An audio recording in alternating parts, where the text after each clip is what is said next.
Hello guys, welcome to Studio DM. Thank you for clicking this video. My name is Mike. I am a sculptor and this is my YouTube channel. This channel will be dedicated mainly to show you my sculpting process on time lapse, but also to share with you some tips and ideas that I learned with time and practice. Information I wish I had known when I first started. Hopefully, you will find my videos helpful and entertaining.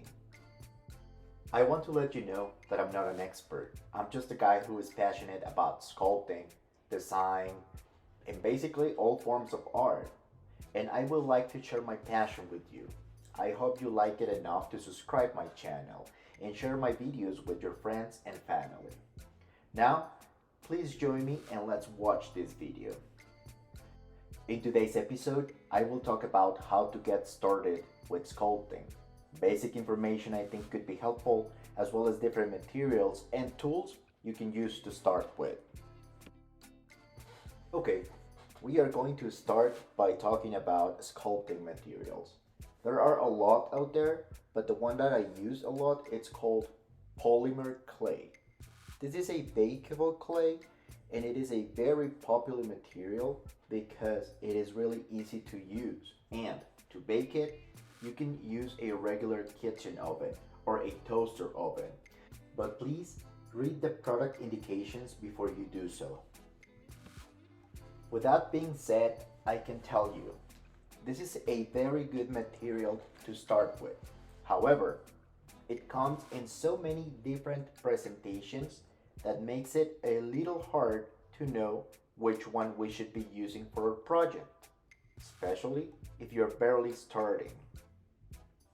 So, the very first thing we have to keep in mind when choosing our clay is it is mostly about the process and not so much about the finished product. Of course, there are other things we need to consider, but this one will help you a lot to make a decision faster. The reason why I say that it's because the main difference between these products is the softness of the material before baking, meaning they go from too soft to very firm, and that's what we are going to talk about next. Okay, we are going to start with this one. This one it's called Super Sculpty Original and comes in a beige color. This is how it looks like. This one is the softest of these three. You can use this clay with pretty much whatever project you want. This is a really good clay to start with since it's really soft and easy to manipulate, but for really small projects, like really tiny projects, I wouldn't recommend it. But for projects like this one or bigger, it's definitely really good. It definitely works really good.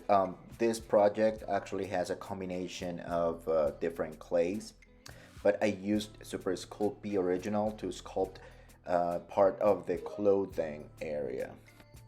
Now we're going to talk about this one. This one is called Sculpty Firm, Super Sculpty Firm.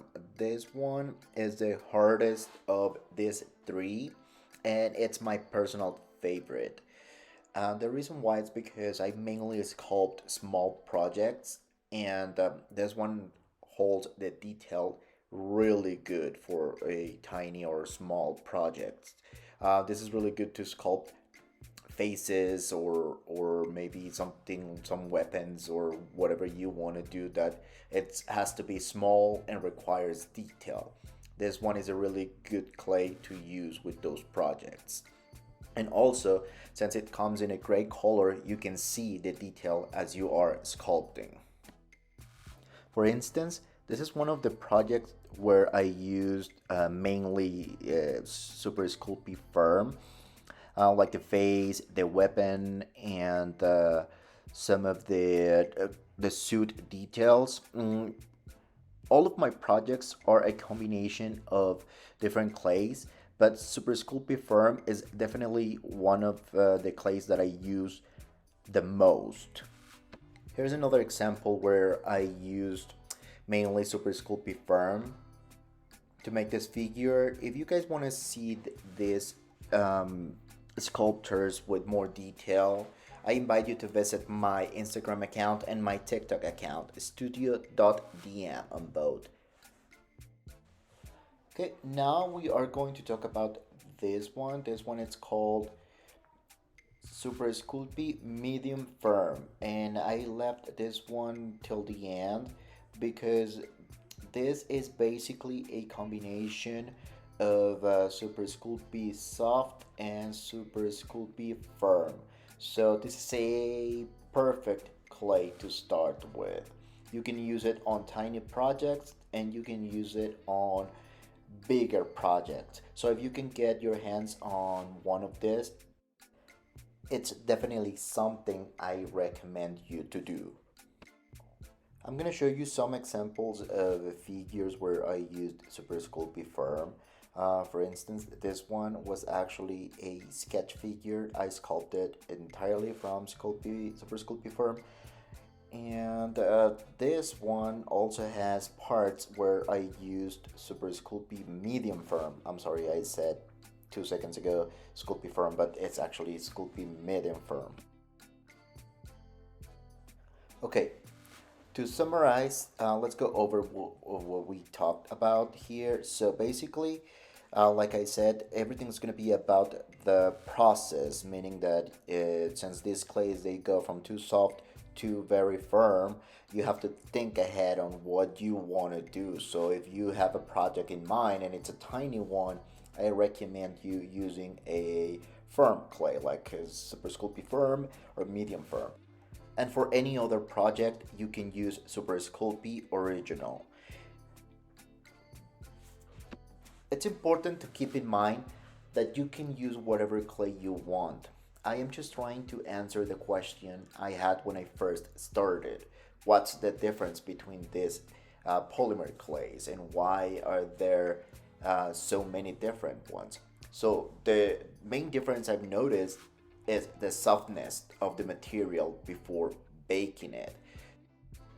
So I hope this information helps you to decide which clay you want to use on your project. Okay, let's talk a little bit about this clay now. It's called Sculpey 3 and it's one of the color clays that Sculpey offers. It's a really soft clay. It's even softer than Super Sculpey Original and it comes in so many different colors. I don't use this clay a lot, so I might not be able to give you a lot of details on this, but I've seen people online doing amazing artwork with this clay.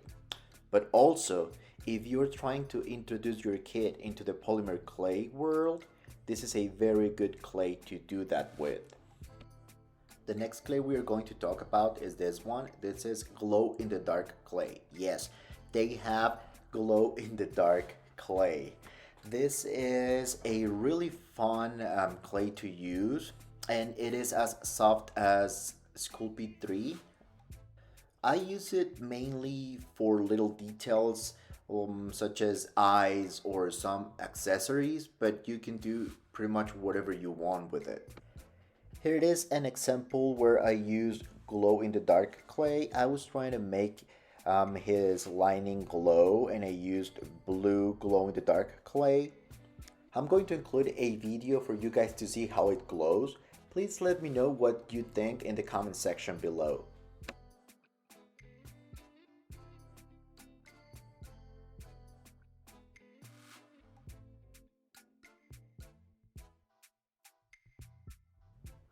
I'm going to talk a little about this one. This is from a different brand called Fimo. I haven't had a chance to use this a lot, but the few times I've used it, I really liked it. This comes in many different colors as well. It's called Fimo, like I said. And this clay is a little harder than Sculpey 3, and we can say that it's as hard as Sculpey Original. If you guys have a chance, you can give it a try. I'm sure you'll like it. This next clay is actually one of my favorites. It's called Cos clay And this is the package. It comes in a beige color and also gray color. I discovered this clay last year and I really liked it. And the reason why I liked it so much and I still like it, it's because once you bake this clay, you can still bend the clay a little. It is a plastic slash rubber polymer clay, and it is as hard as Sculpey firm. Yeah, and I personally use it to sculpt some parts of my figure, especially those parts that are in danger of break. Like for instance, in this sculptor, I used it to sculpt the coat. Yeah, so I could bend it and paint underneath, and also to be, if I'm moving my sculpture, it won't. And if I bang it against the wall, it won't break. I used it to sculpt the hair as well because it's a part that you can easily bang against something and it could break, or I can just with my fingers I can break it. So yes, basically that's the way I use it, but you can use it to sculpt an entire figure as well. On this sculpture, I used gauze clay to make hair, hands, and the cape for the same reason I mentioned before, so I can move it, paint underneath, and to be safe from breaking easily. Okay guys, we are done talking about clays for now. We are still going to talk about tools and some other materials, but I just wanted to let you know that I talked about the clays that I am familiar with. I am sure there are a lot of different polymer clays and a lot of different clays out there that I haven't tried yet, but I just wanted to share my experience with you. All clays, these clays are all of a great quality, and once your figure is completely baked and cooled down, I am sure it's going to look great with whatever clay you use. The important thing here is to have fun. So pick whatever clay you want, give it a try, and let me know in the comment section which one did you like the most. Okay, now I'm going to show you a few things that can be really helpful for you if you are barely starting. The first one is this. This is a regular turkey bag. This is for you to put your turkey here and put it into the oven. But I use it to keep the smell inside of a bag, so the polymer clay won't leave my kitchen oven all smelly, and I can just use it right away. This one, it's called a oven thermometer. This is basically to make sure that I am baking my clay at the right temperature.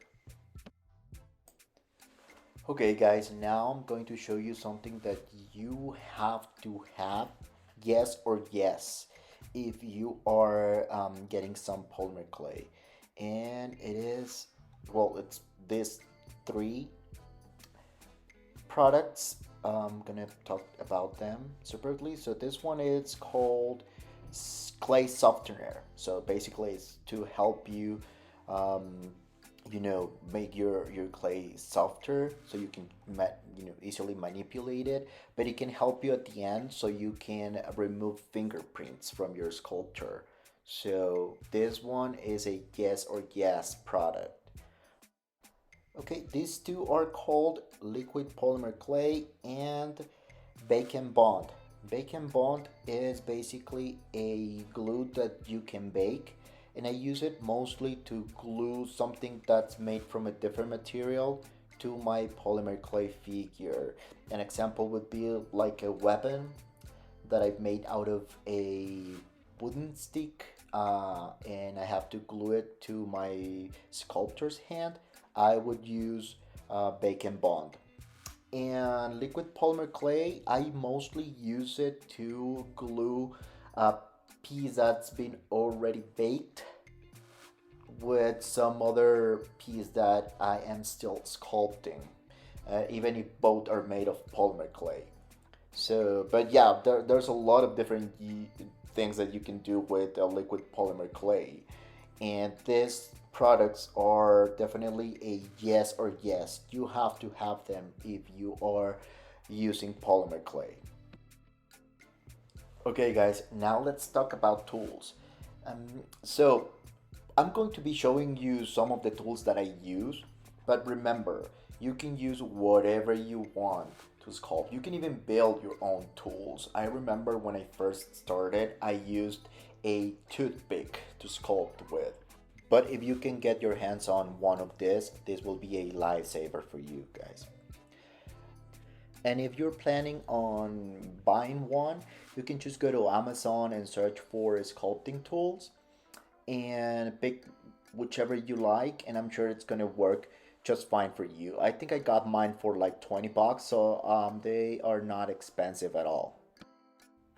Okay guys, now last but not least, I'm going to talk real quick about wire.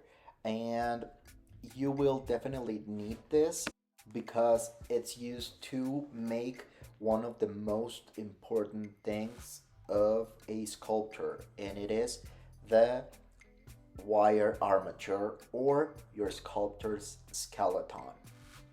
Basically, without this, your figure, your piece is in risk of falling apart or breaking easily.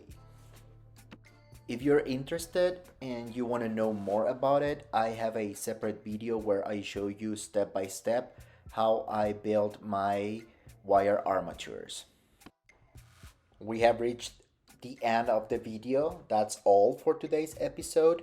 Thank you so much for taking the time to watch it. I really hope that you guys can use some of the information I shared with you, and please subscribe and share this video with your friends and family, and don't forget to follow me on my social media. I am on Instagram and TikTok. You can find me on both as studio.dm. Thank you, and I will see you in the next video.